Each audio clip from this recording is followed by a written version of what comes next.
么多美女啊，环肥燕瘦，春来秋菊，好漂亮。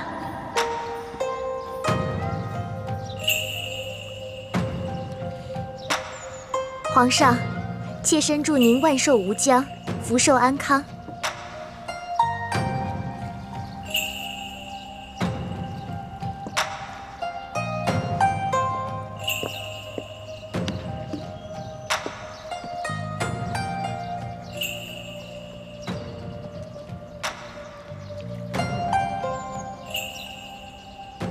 皇上，臣妾知道皇上朝政繁忙，常常睡不好觉，所以亲手为皇上缝制了一个荷包。荷包里装着12味中药和香料，既能驱蚊虫，又能安神解乏。臣妾手笨，自然不能跟各位姐姐相比，不过是臣妾的一点心意罢了。这个荷包绣得真漂亮，闻一闻还有一股清香呢，神清气爽。有劳贤妃了。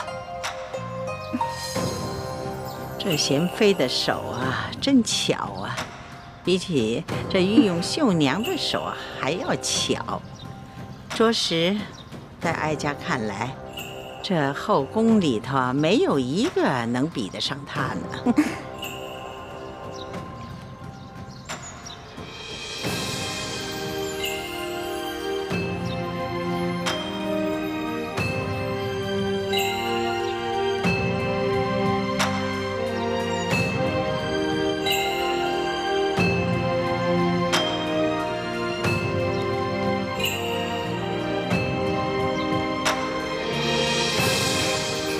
臣妾听说皇上从山西微服私访回来后，念念不忘当地的面食，所以啊，臣妾就派人打听了做法，亲手为皇上煮了这碗长寿面，还请皇上尝尝。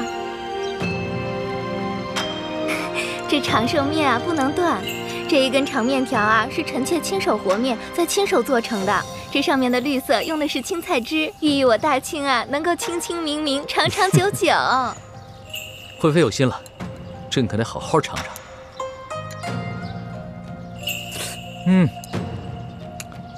惠妃好手艺啊！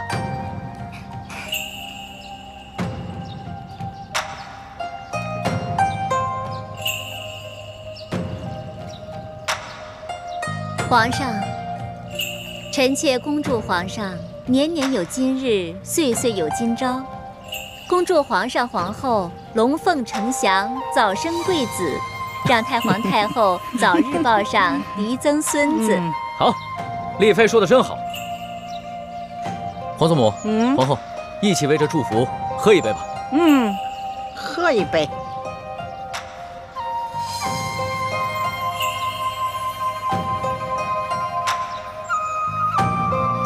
皇上，您不是有一个笔墨诗书姑娘？听说您一刻也离不开她，怎么今日这么大的日子，不让她来一同庆生啊？皇后说的是李欢吧？这个李欢啊，不过是一个小小的笔墨诗书，平常伺候朕的时候呢，比寻常的宫女伶俐一些罢了。如此隆重的场合，她岂有资格出席啊？这打理后宫啊，可不比管理朝廷简单呐。首先要紧的是要有平衡之术，这后宫要是着了火呀，皇上可就麻烦了。皇祖母啊，孙儿年少，还请皇祖母多多提点。那是。朱后妃，陪着朕还有皇后、太皇太后一起喝一杯吧。来。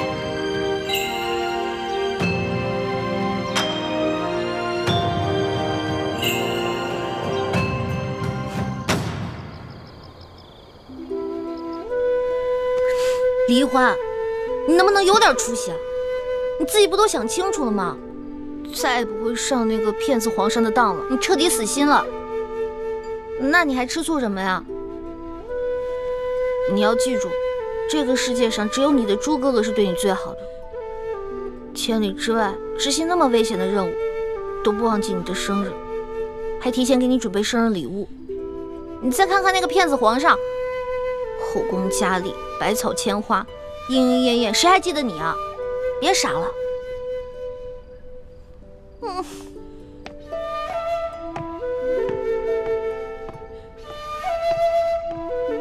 易欢姑娘，叔父，你怎么来了？今儿啊，为了给皇上庆生，这个御膳房呢做了好多精美的美食。我呀，特地选了几样特别好的，拿给你尝尝鲜儿。啊，叔父，这些都是皇上让您给我送过来的吗？皇上？嗯。啊，不是，是我啊。我觉得你平时啊爱吃好吃的，所以啊，我就特地拿过来给你尝一尝，也算是我这当叔父的一点心意。叔父，你等一下啊。啊？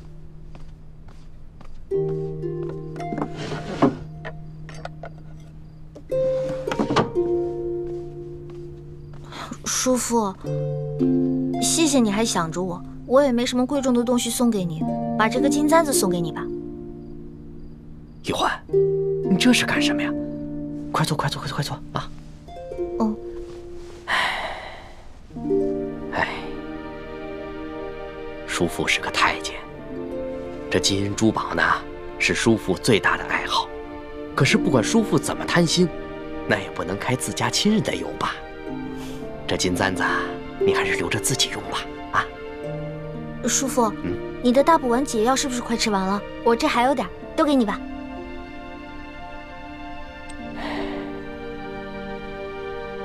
易欢，这每个月都服一颗大补丸的解药，这也太麻烦了。你问问建清，他能不能研制出一次就彻底解除大补丸之毒的解药呢？叔父不想认我们这些亲人，还让我转告你，不要再去打扰他。他不想被我们所累。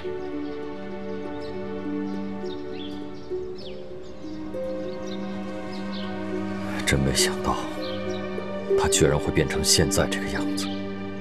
小的时候，他可是最听我这个大哥的话。爹，叔父虽然不肯认我们，但是暗中多次帮助我和朱哥哥啊。从这点看来，他心里还是有亲情的。他心中虽有亲情，但只怕一旦到了生死关头，还是会为了自保而出卖你们的。所以，你们切不可一次给他解开大补丸的毒，而只能每月给他一颗延缓药性发作的解药，这样才能保证你们在紫禁城中的安全。义父，我们这么做会不会太无情了？他好歹是你的亲弟弟，我们的叔父，而且在暗中帮助我们那么多次。太子，在大义面前，无小我。德父在宫中生活了30多年，早已习惯了尔虞我诈，习惯了损人利己。他心中虽然对你我残存了一点血脉亲情，但经受不住生死考验的。你跟易欢身份特殊，而我是朱明联盟的盟主。我要保证你们绝对安全。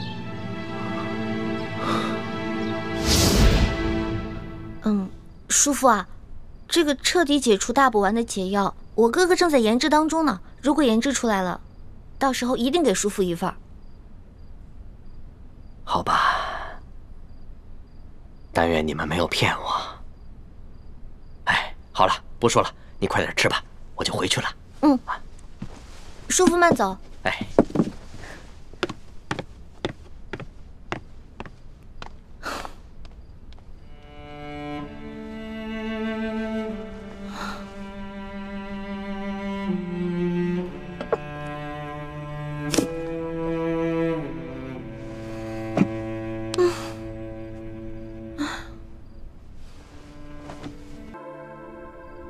易欢啊，连你的叔父都记得今天是你生日，还给你带了这么多美食。人家那骗子皇上呢？现在一定是软玉温香的环抱着，早把你抛到九霄云外去了，谁还记得你啊？就你傻乎乎的，骗子皇上，骗子皇上，他就是个骗子皇上，他就是个大骗子，大骗子，大骗子。你就是个骗子！骗子皇上！哟，背着朕偷嘴呢！皇上，皇上吉祥。行了，这里又没有外人，别装了。皇上，你怎么跟鬼似的，不出声直接进来了？你吓死我了！朕今天啊，陪着太皇太后和众后妃，心里一直惦记着你呢。这不是给你送好东西来了。皇上用不着破费，这些好东西啊，应该送给您的皇后娘娘、贤妃娘娘、贵妃娘娘，送给您的后宫72宫娘娘啊，送给我干什么？朕不过是有1位皇后、4妃、9嫔，接下来就是贵人、常在、答应等数10位，哪有72宫娘娘？再说了，这许多主位还都空缺着呢，你是不是看上哪个位分了？你告诉朕，朕明天就封你。奴婢怎么配啊？皇后说的是李易欢吧？她呀，就是一个小小的笔墨侍书，这侍候朕啊，比寻常宫女伶俐一些罢了。这么正式隆重的场合，她有什么资格列席呢？哎呀，不得了了，这屋子里边有东西打翻喽！什么东西打翻了？醋坛子呀，你没闻到吗？酸死了！皇上说笑了，奴婢怎么敢吃醋呢？其实吧，你今天暗中跟着朕，还偷吃朕的醋，朕的心里啊，美着呢。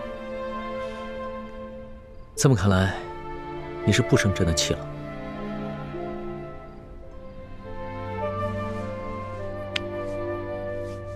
老大，别生小弟的气了。你还记得，朕当初化名龙三与你在摘星楼结拜，我们俩同月同日生，今天是朕的生辰，当然也是你的生辰。这个生辰要跟你一起过才有趣啊！你看，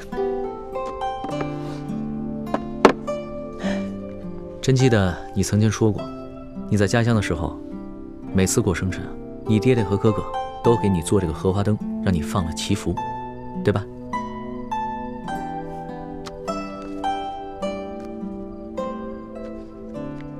原来我说的每一句话，皇上你都记得呀？傻丫头，你说的话朕怎么会忘了？哎呀，还愣着干嘛？咱们放花灯去吧。这么晚了，去哪儿放啊？走吧。哎，去哪儿啊？走。慢点儿。哎，啊，先许个愿啊。龙小弟，今天也是你的生日，你也许个愿吧。好，那你先许。嗯。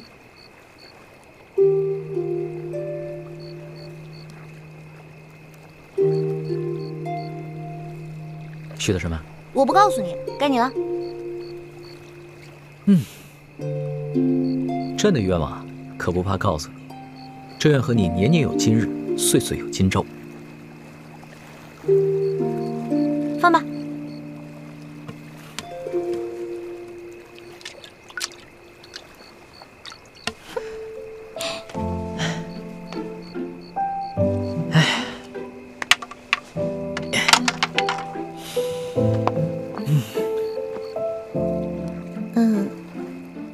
龙小弟，其实今天我也给你准备了个礼物，不过我手太慢了，只绣了一半，另外一半还没绣完呢。你不是一直在生朕的气吗？还给朕准备了礼物啊？本来是想好好给你准备的，结果今天看到你的后宫嫔妃都给你准备了那么多的珍奇异宝，尤其是那个贤妃，绣了那么好的荷包给你，我这个……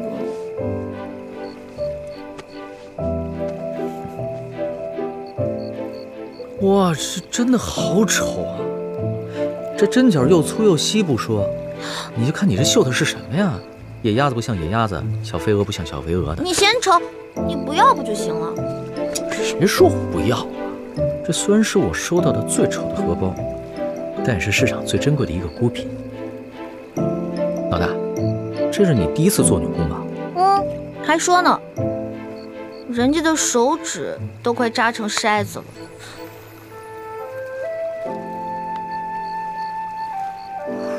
有你这么埋汰人的吗？还什么小肥鹅野鸭子，这我明明绣的就是……是什么呀？朕完全没有看出来。我说的是京城第1酒楼的烤鸭，行了吧？你还真是时时不忘了吃啊。不过也行，这要是下次再落难了，就拿着这个荷包啊，天天望鸭止饿。哪有你这样的？皇上说话一点都不忌讳，还再落难。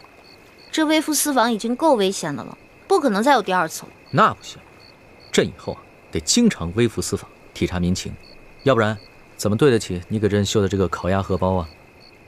光微服私访、体察民情是远远不够的，因为在那个时候，你可以有1万个想法，但是只要你回到紫禁城里，你就只有1个想法了。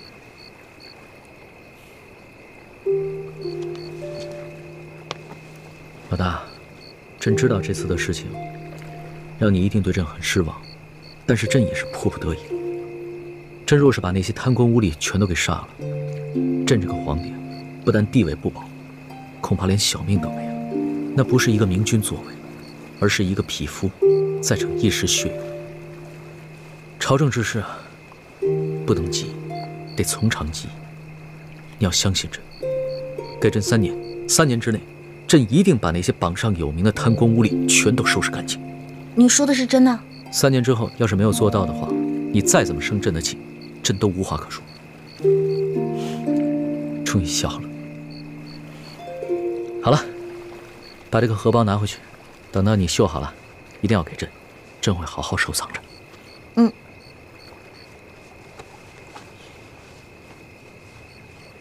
哎，其实啊，朕也给你准备了一份礼物。这什么呀？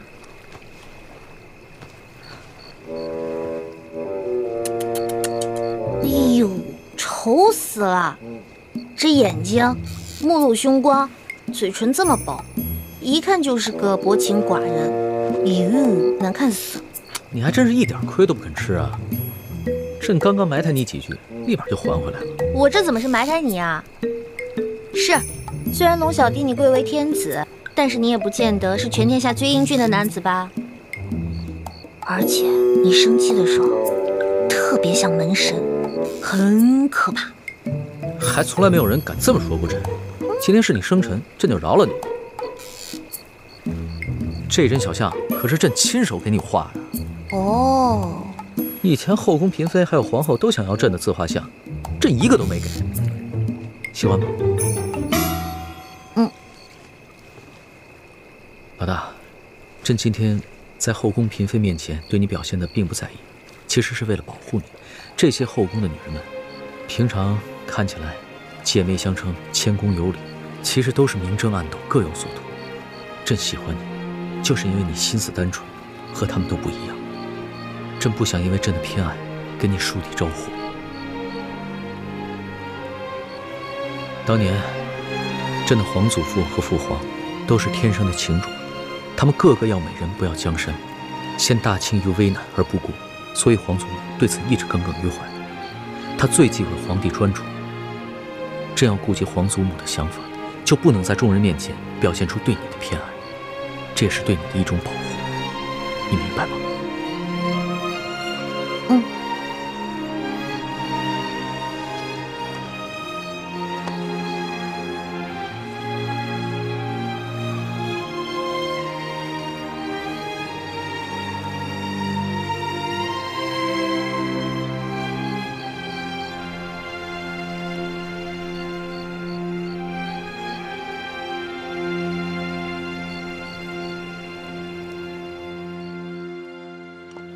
爹，回来了。倩影，倩影，你的脸，爹娘，你的脸已经好了。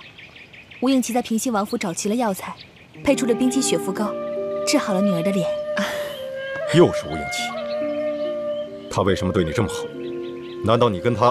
爹，别瞎想，我跟他只是寻常交情。不信，你问叶师弟。啊，默生，你告诉三师傅，你师姐跟吴应琪之间有什么异样？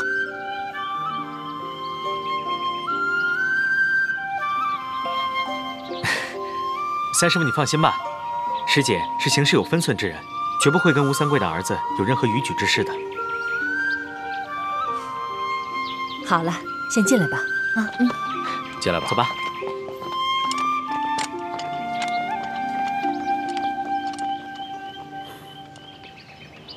东西就在这间房子里，这个地方就是最佳撤离点，距离不远。我们就在这个地方接应。千阳，你这份平西王府的地形图绘制的不错，一定花了不少功夫。总算听到爹爹的赞许了。其实你爹一直都很疼你的，也以你为傲。不过很奇怪，吴三桂当初给吴应奇的钥匙，说是真钥匙，可我从吴应奇那调包的，却是假钥匙。是不是吴应奇把这个金钥匙给调包了？不可能，他一个手无缚鸡之力的文弱书生，而且也不知道这金钥匙的秘密，他调包又有何用呢？你在负责执行这个任务，你跟吴应奇相处了这么久，爹相信你的判断。谢谢爹。如果吴应奇没有调包金钥匙，那应该吴三桂交给吴应奇的，就是一把假钥匙。他想利用樊师妹传递假消息给我们，让我们误以为金钥匙已经不在他手上。这个吴三桂真够狡猾的，他居然学着鳌拜，也在咱们明珠谷安插了奸细。现在当务之急，我们是要把内奸给找出来。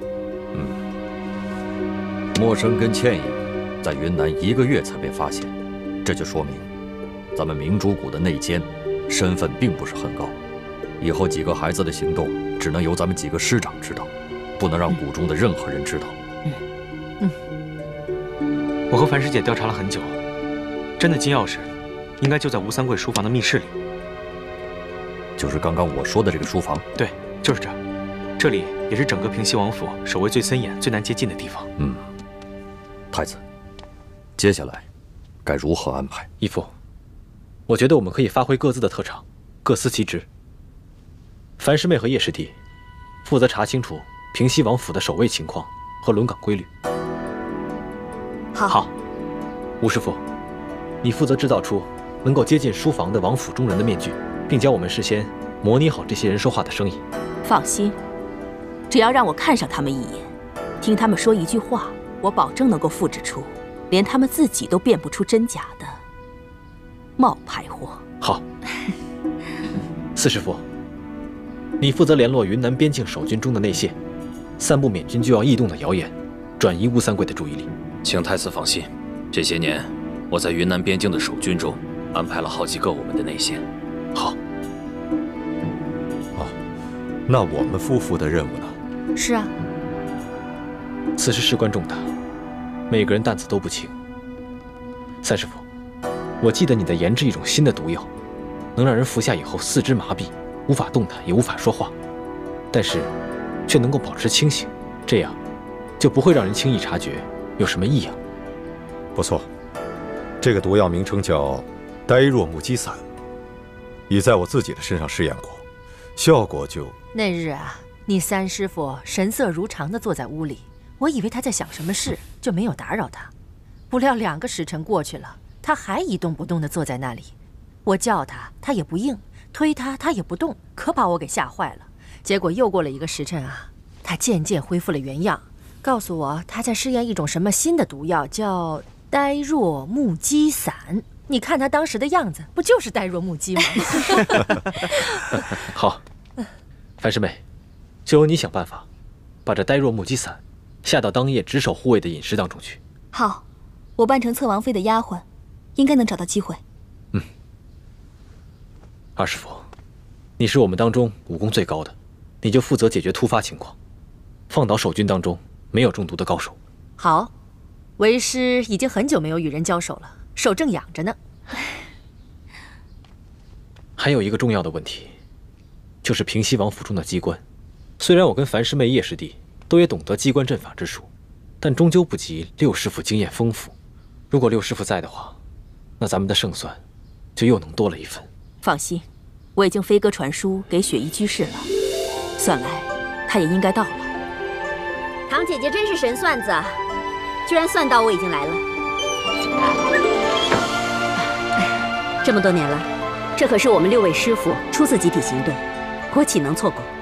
裘贵呢？他很是狡猾，居然找到几路替身来替他掩护。我本想着继续追查他的行踪，可是却接到你的飞鸽传书，所以我就委托山西牛角寨的盟友们帮我继续追杀他，而我就来滇都与你们会合了。六师傅回来正好，如此一来，平西王府纵然是龙潭虎穴，我们也可以放心的闯一闯了。太子安排的十分妥当，那你就负责总调度，我来制定撤离方案。有劳义父。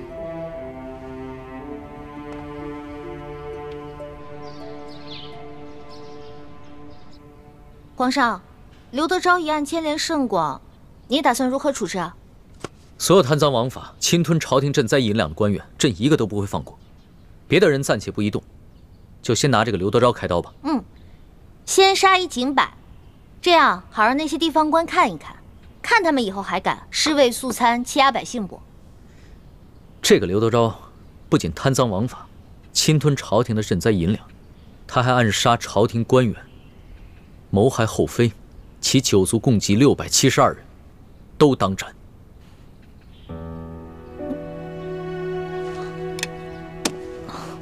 龙小弟，672人，这杀的未免太多了吧？按律是应当诛九族的，不过朕以人治天下，就改为诛近亲3族吧。可是刘德昭是一个人犯法呀，为什么他犯法，他的父母、他的孩子要陪他一起去死呢？这个刘德昭啊，他不仅杀了丽妃的父亲朕倚重的老臣舒建，他更想行刺于朕。朕不诛他九族，已经是格外开恩了。诛九族？龙小弟，你跟太皇太后不都是信佛之人吗？佛家第一戒就是戒杀生，你杀这么多人，是不是未免也太滥杀无辜了？叶欢，没有哪朝哪代的皇帝能够容忍弑君的罪行，这是大清的律例，朕也必须遵守。你要是于心不忍，不愿帮朕草诏，那就朕亲自来写。别了，我这个笔墨诗书怎么能尸位素餐呢？我这圣旨啊都拟了一大半了，还是我拟吧，我拟。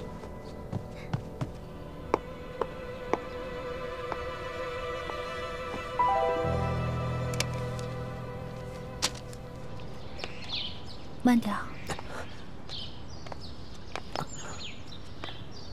其实啊，你根本不用自责。我放你和殷默生离开，并不仅仅是出于儿女私情，而是因为大义。大义？不错。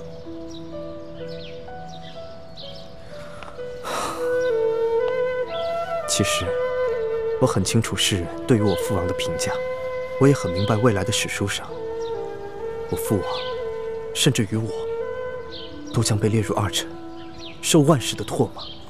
我如果不是吴三桂的儿子的话，我也恨不得手刃了他，血祭永历皇帝，以谢天下。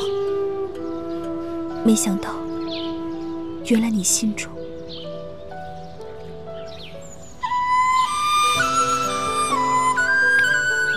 英奇，没想到你肯对我说如此肺腑之言，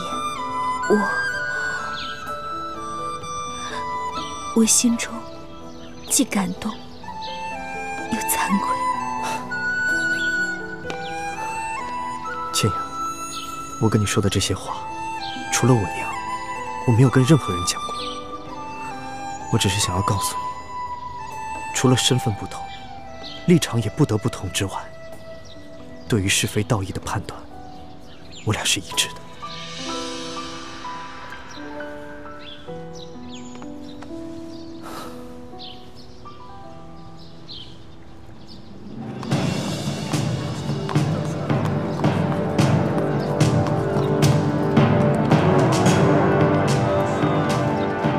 太子，前面这条街道就是平西王出入王府的必经之路。在这个街道上有处茶楼，不如我们先到楼上去，一边喝茶，一边观察王府的动静。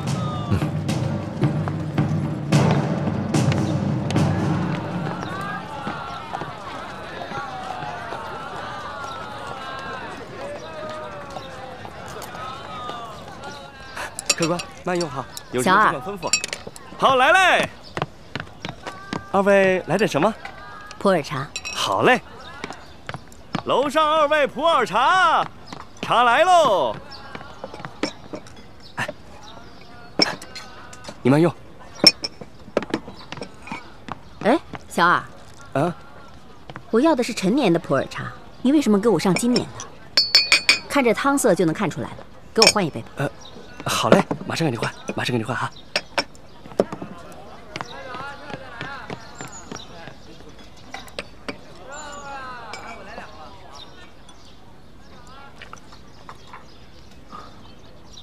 刘师傅，这茶的味道不错呀。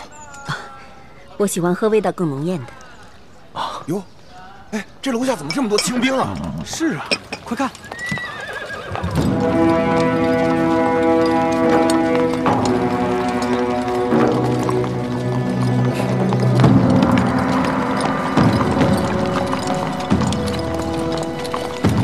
嚯，这么多人马，那是，这缅军啊实在太猖狂了。小兄弟啊，出什么事了？听说呀，是缅军偷袭了边境，抢夺了好多老百姓的财物。这平西王率兵出击，还击缅军呢。啊！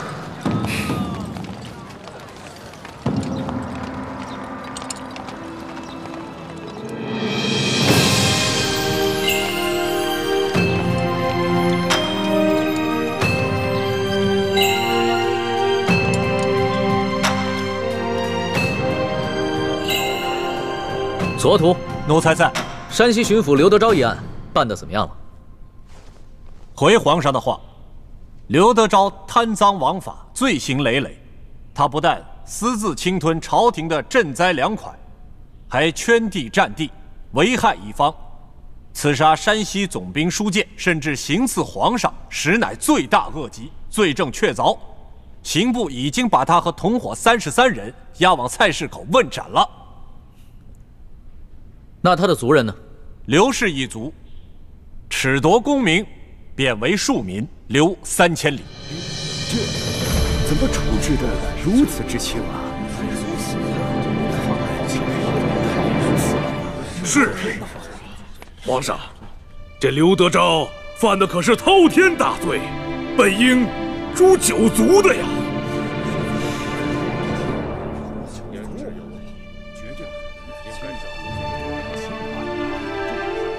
一律，刘德昭是当诛9族，但是朕念及太皇太后年事已高，并不想多造杀孽，以便为太皇太后积福。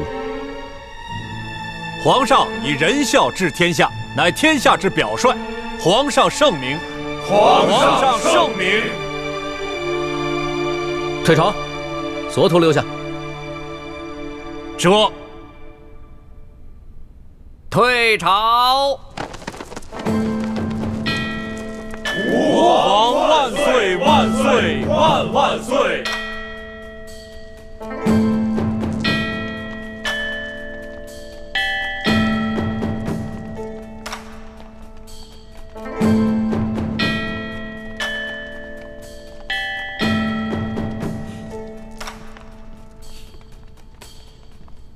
左图，奴才在。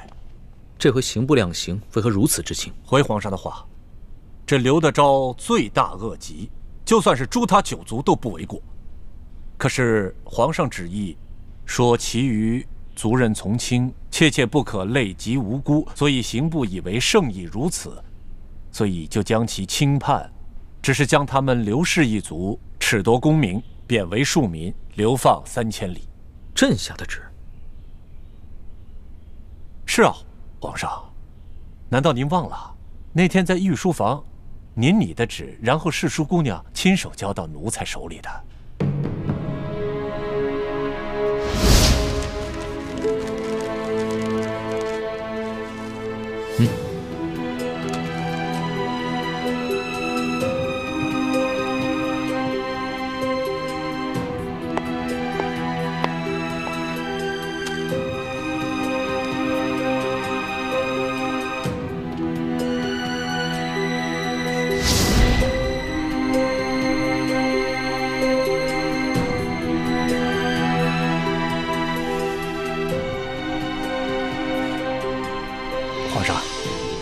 您的意思是要将刘德昭一案发回重审吗？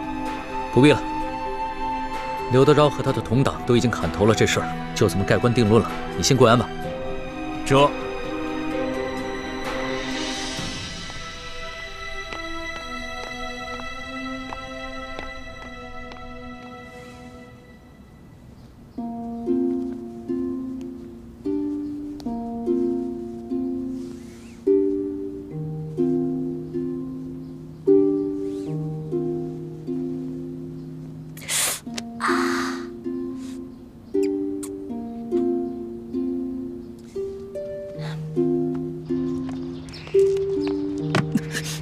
哎呦，皇上，您小心点，小心点！谁把门槛垫这么高的？赶紧给人削平了！这，小德子还不去取传工匠？快！再不削平，朕削了你的脑袋！这，皇上息怒，皇上息怒。糟了，难道东窗事发了？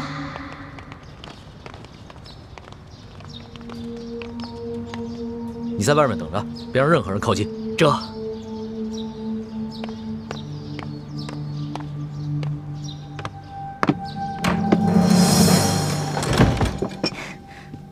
龙小弟下早朝了，喝点茶吧。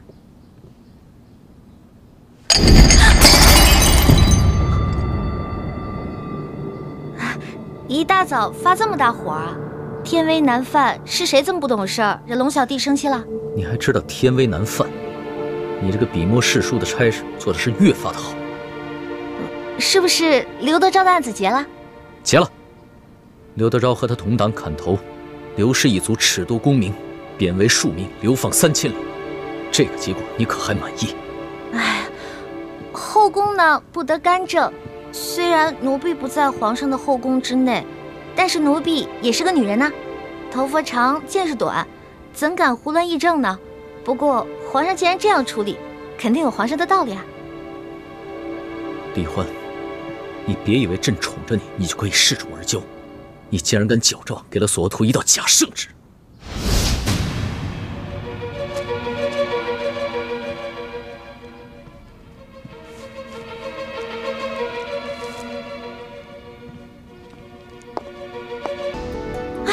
我就知道奴婢这点江湖小把戏，肯定瞒不了英明的皇上了。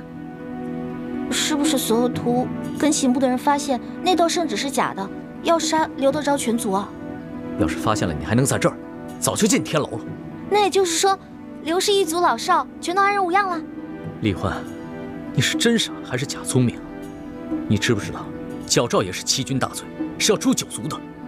这件事情要是让文武百官、太皇太后、后宫的嫔妃，甚至任何一个宫里的人知道，你就算有100颗脑袋也不够砍的。奴婢矫诏的确不对，可是皇上，滥杀无辜、大开杀戒，难道就是对的吗？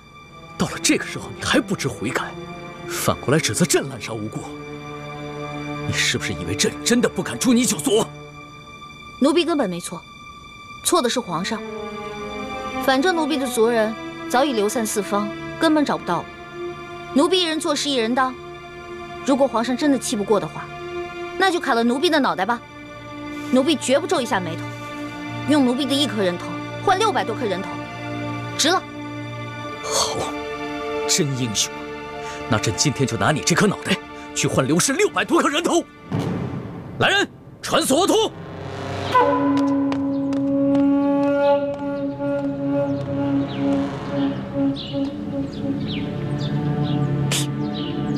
出了什么事儿了？不知道，只知道皇上这么多年都没发过这么大的脾气。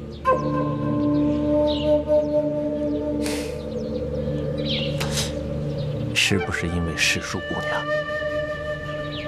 除了她，谁还有这么大的胆子？是索额图到了吗？还不快给人滚进来！这。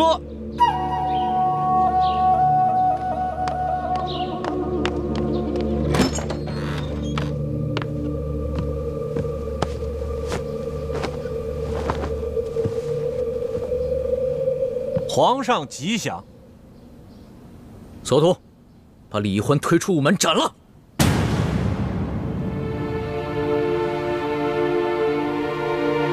啊！世淑姑娘犯了什么事儿，皇上要砍她的头啊？总之是砍头的大罪。你问那么多干嘛？还不快去！皇上息怒，皇上三思。你啰嗦那么多干嘛？啊？这让你去就去。这把头砍了，我看你还逞什么英雄！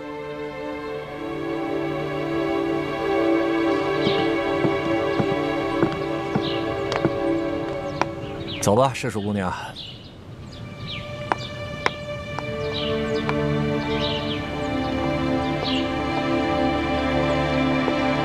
索大人，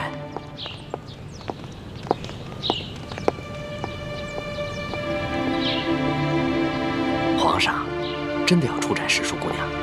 皇上是这么吩咐的。皇上虽然是这么吩咐的，但是咱家斗胆建议索大人，暂缓行刑。索大人也是聪明之人，应该明白咱家的意思。行了，多谢李公公了，你说的我心里都有数。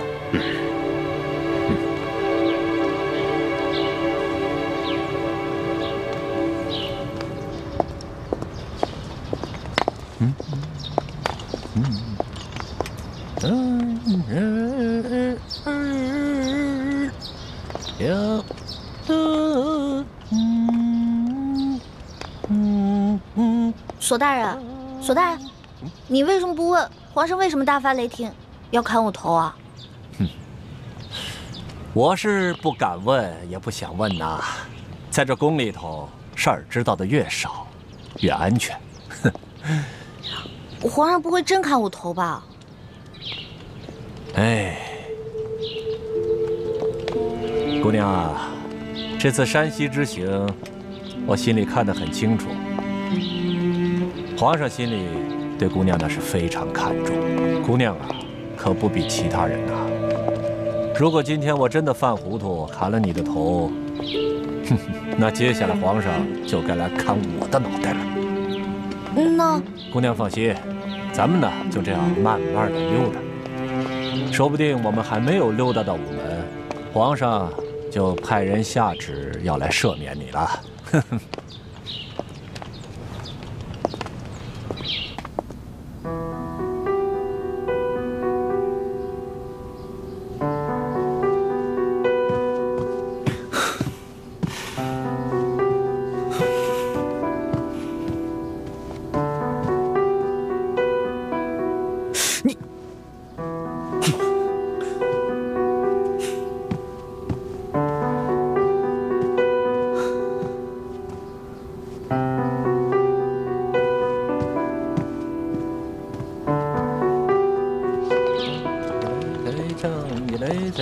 索大人，前面就是午门了，这皇上万一还不派人来赦免我怎么办啊？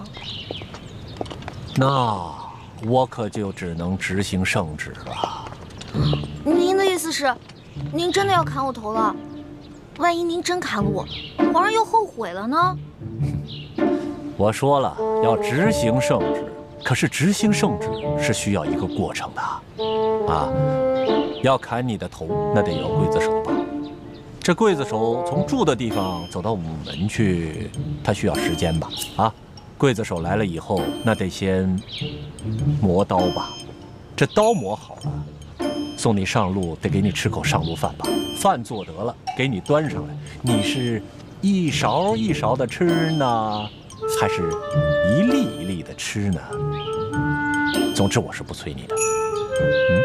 那如果天黑了，皇上还没派人来赦免我呢？哎，这天黑了，皇上还没有派人来赦免你，但是他也没派人来催问，那咱们就还有办法可想了。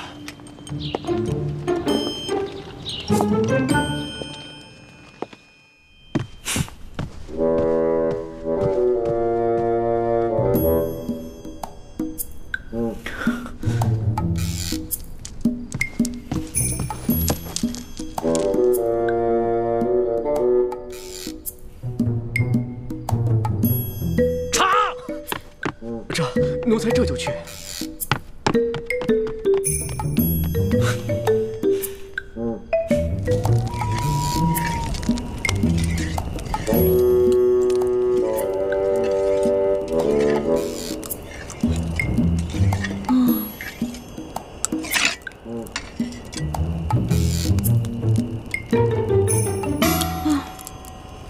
这刀都磨了一下午了，会不会磨断了呀？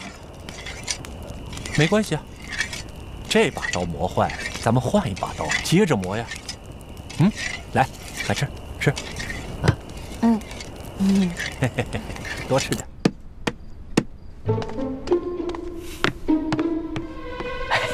皇上，你消消气儿啊，喝杯茶消消气儿。这谁沏的茶？怎么那么难喝？是奴才的徒弟小德子沏的。你怎么教徒弟的？连个茶都不会沏？皇上息怒，皇上息怒。皇上的茶通常都是世淑姑娘给您沏的，小德子他一时半会儿掌握不好火候，求皇上您饶了他这回。哎呦，皇上，皇上，你的福啊！你还知道啊？你还知道朕离不开那个小丫头？那刚才朕要砍她脑袋的时候，你怎么不替她求个情啊？啊！朕在这急得团团转啊！你个老东西，一声都不吭你！哎，你在宫里待了一辈子了，这点眼力劲都没有啊！不，皇上，我这不是想让您冷静冷静再说吗？那奴才现在求情来得及吗？哎呦，索大人不会现在把宜欢姑娘的头都砍下来了吧？索图要是连这点眼力劲都没有，那朕真是白疼他了。啊！难怪皇上让索大人来执行圣旨呢。你这个老东西，挺机灵的。哎，皇上息怒，皇上息怒。现在知道怎么说了吗？哎，知道。还不快去！哎，奴才马上就去，马上就去。皇上息怒啊，皇上息怒。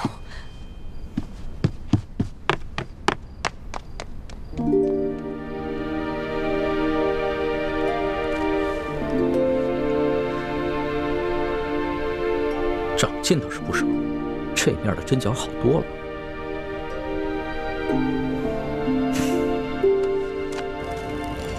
索大人，你说皇上不会真想杀我吧？这样跟你说吧，这俗话说得好，天威难测啊。哎，没事啊，赶紧吃吧啊！我就知道，不能相信皇上的话。之前还信誓旦旦的说永远不会砍我头呢，没有想到言犹在耳，现在就要砍我头了。呸！哎，索大人，喏，说着人来了。索大人，哎，李公公啊，皇上有旨，把李易欢带回永乐斋。哦，这样啊，好，那奴才遵旨。李公公，皇上不生我气了？那还用说，本来皇上是龙颜大怒，是我拼了性命不要，在皇上面前苦苦求情啊，皇上才让我把你送回去。姑娘，你再回去以后，可不能再忤逆龙鳞了。姑娘是聪明人，应该知道怎么做。谢谢李公公。哎，那行了，那咱们就走着。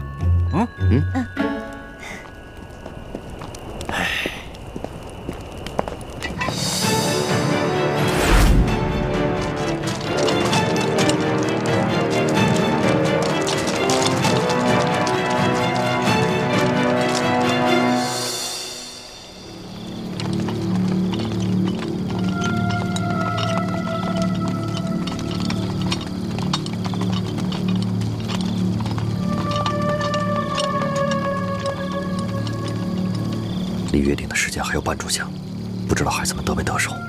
晋王放心，这些孩子都是咱们精心调教出来的一流高手，不会出什么差错的。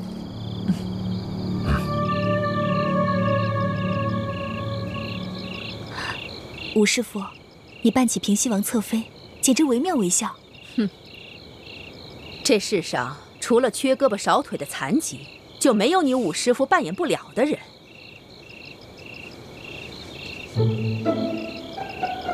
倩影姑娘，你还是赶紧走吧，不要留在我琪儿身边了。若是被人发觉了，不仅会连累了我琪儿，还会伤害了姑娘的性命。不仅这扮相像，连声音和神态也一模一样。那我呢？我这石副将就不惟妙惟肖了？你呀，怕是连石秋红本人都分不出真假。太子不像易欢那丫头，每项技能都学得很到家。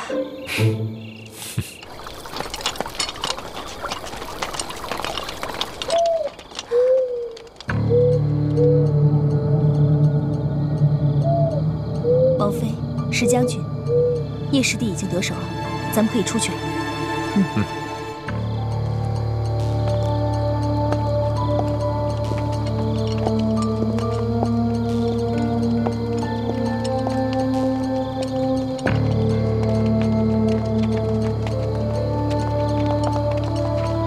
侧王妃石将军好。继续巡视。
你们进去取货吧，我和倩影守在这儿。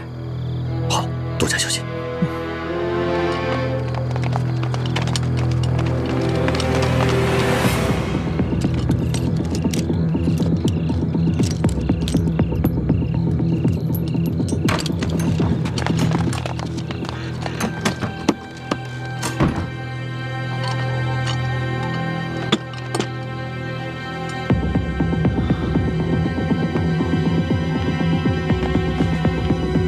当心有机关，大家注意安全。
父，我们中计了！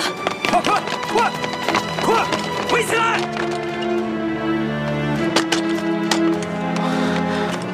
爹，王府里好像有什么动静，不会是大师傅和太子遇到什么麻烦了吧？快撤！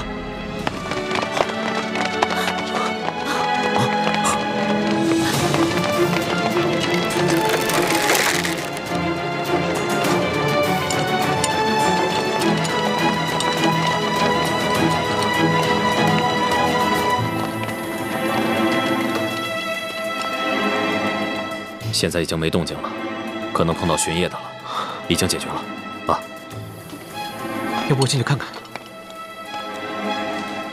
我们的任务是在府外接应，没有接到求救信号之前，千万不能轻举妄动，免得打乱计划。好。晋王，好久不见，别来无恙啊！吴三桂，你居然没有率兵出征！区调虎离山之计，岂能瞒得过吴三桂？怎么样？你们是想束手就擒，还是想再负隅顽抗？哼！现在不是在空旷无垠的战场上。今天你手下兵将虽然众多，但想困住我们，没那么容易。冲出去！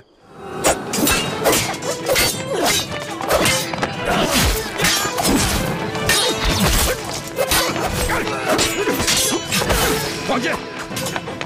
只许射腿脚，本王要抓活的。是。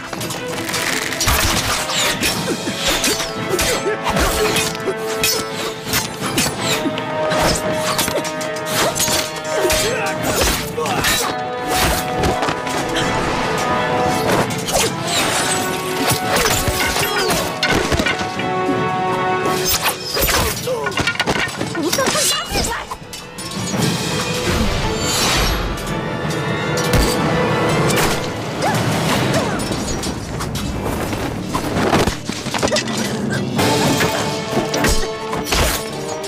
活捉他们，每人赏银千两。是。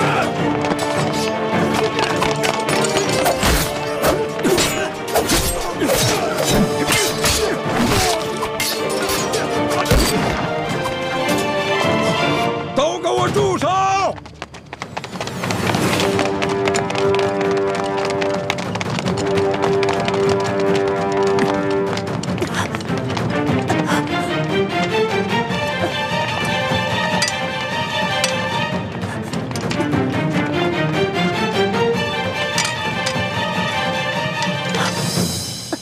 李定国、陈胜男，你们的武功就算再高，能敌得过本王的火枪队吗？吴三桂，今天算你赢了。你把他们全都放了，我留下来任你处置。我乃堂堂大明晋王，你把我押解送京，交给康熙那个小皇帝，那可是一件天大的功劳，而且还可打消朝廷对你拥兵西南、伺机反叛的嫌疑。那本王要是不同意呢？那大不了，我们就拼个鱼死网破。我临死之前，一剑削去自己的面皮，那我这颗人头可就不值钱了。就算你把我交给康熙，康熙也不会相信的。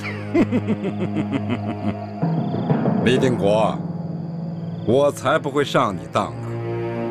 这前明晋王，哪有前明最后一个太子值钱呢？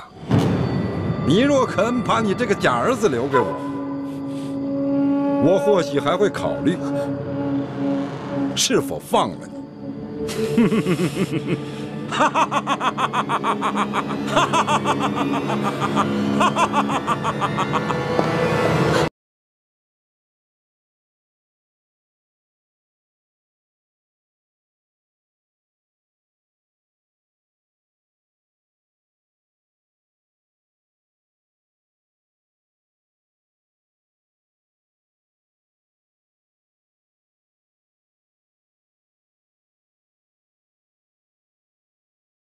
你们可看清楚，这可是真的平西王侧妃，不是我们的人假扮的。爱妃，王爷，救我！李定国，你这个猪狗不如的东西，你竟敢挟持本王爱妃！你们若敢动秦氏一根毫毛，尔等一个也休想活着离开这平西王府。吴三桂，17年前，我李定国亲手射杀了我的爱妻，更亲手射了我刚出生的女儿一箭。我犯下了人伦大罪，天下人人都可啐我李定国的脸，都可以骂我李定国一声猪狗不如，唯独你吴三桂没有这个资格，因为你引狼入室，屠戮同胞，你是我大明王朝的千古罪人。李定国，我不与你逞口舌之力，你快快放了我爱妃！吴三桂，你有种也学学我李定国猪狗不如，今天你也一箭射杀你的女人，这样我们这些大明遗臣就被斩草除根了。你以为我不敢？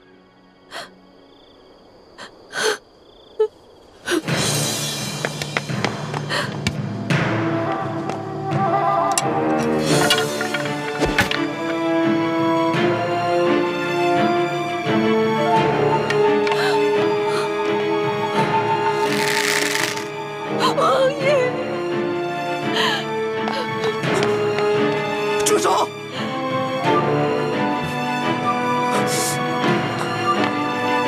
父王，你要做什么？你难道真的要学李定国那样六亲不认，连我娘也要射杀了吗？妻儿，妻儿，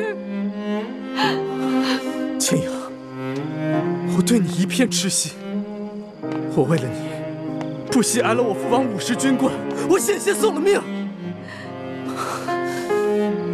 可你呢？你竟然要杀了我亲娘！妻儿，你睁开眼看看，这就是你不惜牺牲一切的女人！你让父王放下剑。好，我这就放下。但你必须过来，拿起枪，当着本王的面一枪杀了这个无情无义的女人！不，青阳，我不想要你的命，你把我娘放了，换我来做你的人质，就让我父王一剑杀了我好了。妻儿，糊涂！妻儿，你好糊涂，你快回到你父王的身边去。我再说一遍，你放了我娘！妻儿，你疯了，快退回来！妻儿，放了我娘！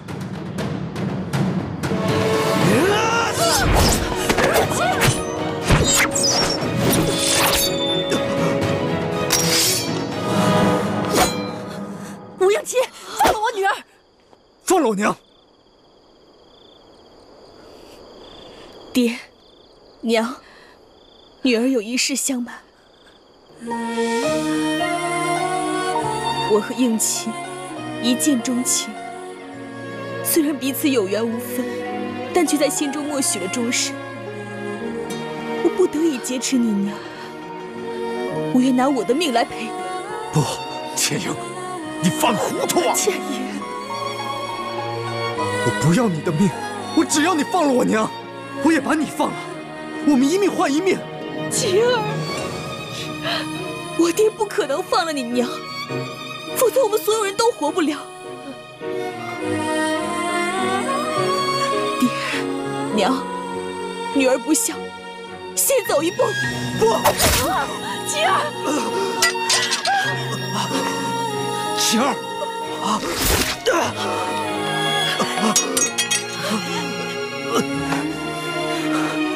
你放了我娘！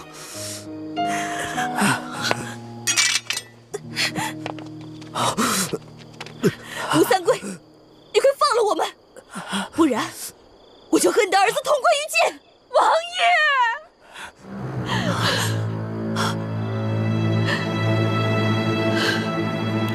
爷！吴三桂，现在你的女人和你的儿子都在我们的手上，我李定国一言九鼎，只要我们到了安全的地方，我会毫发无损地把他们还给你。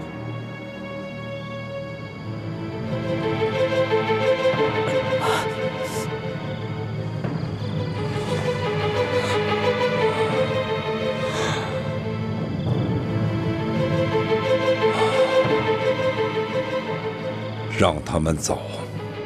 王爷，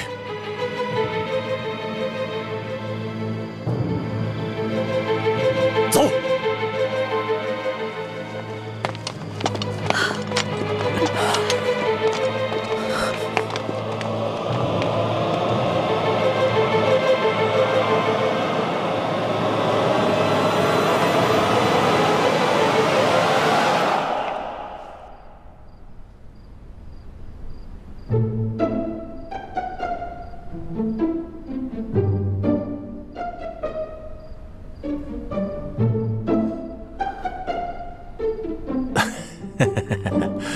皇上，世淑姑娘这一路上都悔恨不已啊，她恨不能要以死谢罪。皇上，我看得出来，世淑姑娘是真的知道自己错了，您就饶了世淑姑娘这一回吧。既然她已经知道错了，那朕就先留下她这颗脑袋。皇上圣明。你们都先下去吧。 朕要好好亲自审问他。这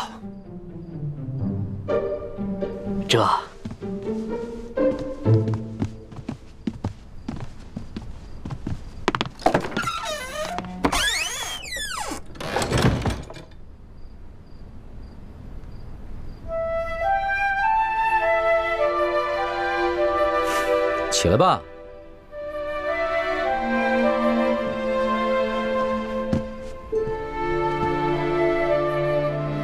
李欢，你可知罪？奴婢知罪。奴婢擅自矫诏，犯下了滔天大罪。可是那日在御花园，皇上以龙三的身份，跟奴婢一结金兰，还对着月亮发过誓。皇上跟奴婢相差1岁，同月同日不同年生，但愿将来要同年同月同日死。如果今天皇上砍了奴婢的脑袋，难道皇上要陪着奴婢一起去吗？ 你还敢提那档子事儿？你就是因为这个才无法无天的吧？可是你别忘了，那日在刑场，你可说过要跟朕断绝结拜情谊的。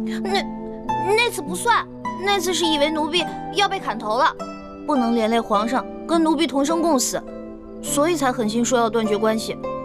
皇上明明都知道，这是奴婢用心良苦，为何现在用这些话来堵奴婢的嘴啊？你少装委屈！刚才一副豪气冲天，要偷一颗要命一条的样子。 现在在这儿装什么怂包呢？奴婢没装怂包，奴婢是真的委屈。皇上金口玉言发下结拜的誓言，难道奴婢说断绝兄弟之情就真的能断绝吗？朕明白了，你就是算准了朕不舍得砍你这颗脑袋，所以就如此胆大妄为是吧？奴婢无依无靠、无权无势的，唯一能赌的，也就是皇上的舍不得。难道奴婢错了吗？ 皇上真的能舍得吗？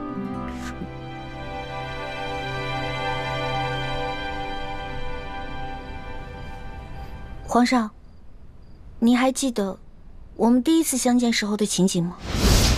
人们都说朝廷无道，民不聊生，可为何京城是如此的繁华呀？让开，让开，都让开，让一让，让开！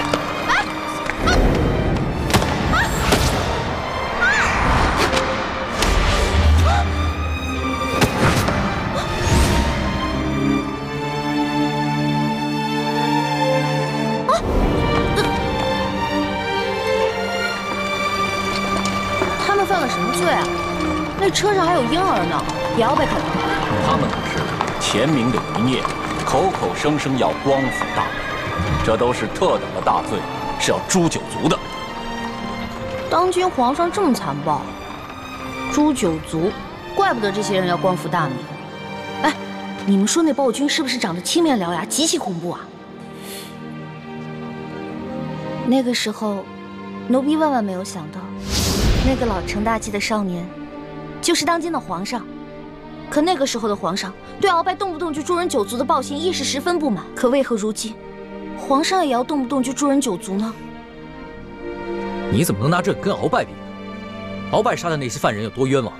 刘德昭难道也冤枉吗？杀刘德昭不冤，可是刘氏一族也有毫不知情的老人跟妇人，还有正在吃奶的婴儿啊，他们何罪之有？ 皇上，奴婢并非恃宠而骄，也没有干政的野心。奴婢只是不想看着皇上的刑罚变得如此严苛。如果说奴婢矫诏冒犯了龙威，那倒是在山西呢。皇上冒险抢劫官银官粮的时候，难道也是有意挑衅皇权吗？